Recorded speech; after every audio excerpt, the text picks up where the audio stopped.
Clean, fix, and give splendor. Joomla 4.3 is now available. We are at JoomlaDay USA this week, and I can't see a better place to celebrate the release of Joomla 4.3.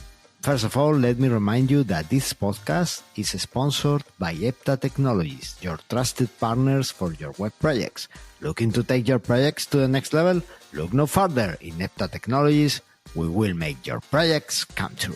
Joomla 4.3 is now available. Although its most prominent feature is guided tours, Joomla 4.3 has been released with numerous exciting improvements to the usability and stability of our Joomla sites. And yes, you may now easily create interactive administrator tutorials for your customers. Joomla 4.3 Release Party. JUG London organized a Joomla 4.3 release party. It was a hybrid, remote and in-person event at JUG headquarters. Among the attendees was Olivier Boussard, the brand new release leader for this version. Let's celebrate Joomla! Submit your site to win a Otto Award. From the prestigious JUG Otto Awards, we are advised that you can submit your sites to compete for these prestigious awards until June 15. They only accept sites in English or German. This year, only sites at most current version at the time of nomination will be accepted into the contest. It's a good time to submit all those wonderful things you have been doing with Joomla 4 this year. Joomla Madrid user group meets to talk about Joomla 4. On May the 11th, the JUG Madrid will meet again to tell all the new features that Joomla 4 brings, how to make migrations, and even discuss projects developed in Joomla 4. If you plan to be in Madrid in those days, do not hesitate to stop by. WordPress Accessibility Day 2023 will be held in September. The WordPress Accessibility Day organization had announced the dates for the 2023 edition of the event. The event is a 24-hour online conference open to everyone, and this year it will be held on September 27th and 28th. Although it is an event that revolves about WordPress, it is very interesting because it highlights many practices that we can follow and learn from the techniques to make sites more accessible.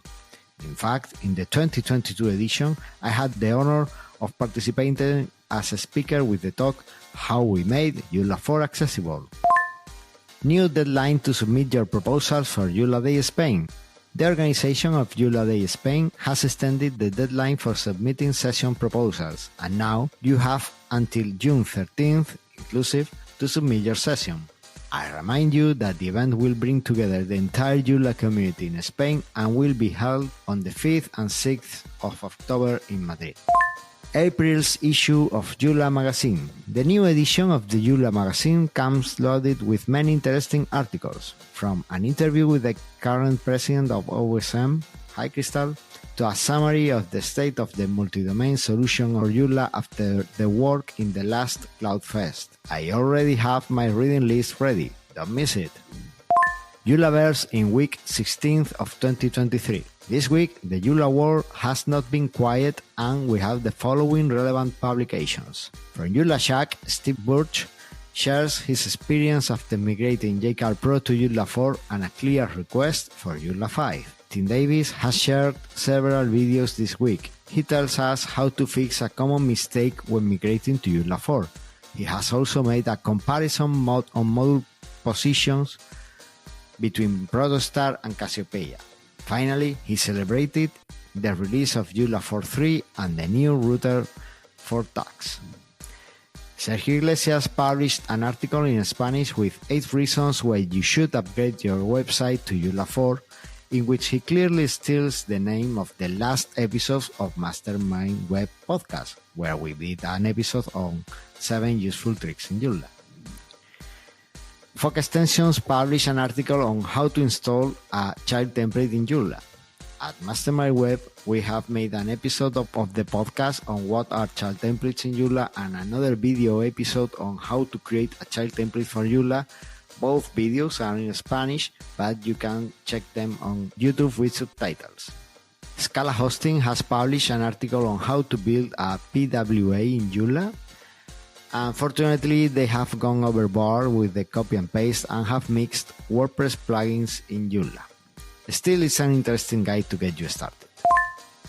We also found these updates of extensions. JCarve Pro 5 is now available and it's the first version compatible with Joomla 4. LineLab has released the free LFbox template, a template that, as they tell us, combines WPO, simplicity and flexibility, and all this for free. From CyberClick, they brought a very polarized comparison between HubSpot versus Joomla, or in Spanish. I just think that Joomla trends are not that down if they have to do an SEO article to rank for Joomla's name. What do you think? Finally, these new extensions caught my attention. Kevin Guides offers Auto Scroll Spy, an extension to generate the index of your article based on the headers you have, and also allows you to configure it to accompany the user while scrolling the page. Extensions to create forms are always in the #1 request of newbies. Another option has entered the directory of extensions, the JET Custom XML Form, a module that allows you to create your own forms in Joomla using the same XML format as the native forms of the extensions. And that's all for this week. Thanks for tuning into this episode about Joomla news. I hope you found it informative and engaging. We want to hear from you. If you have any Joomla news or updates you'd like to share, or if you have any comments or feedback on the episode, please don't hesitate to reach out to us. You can send your news and comments to our email address or connect with us on social media. We appreciate your support and look forward to hearing from you soon. Keep on rocking with Joomla!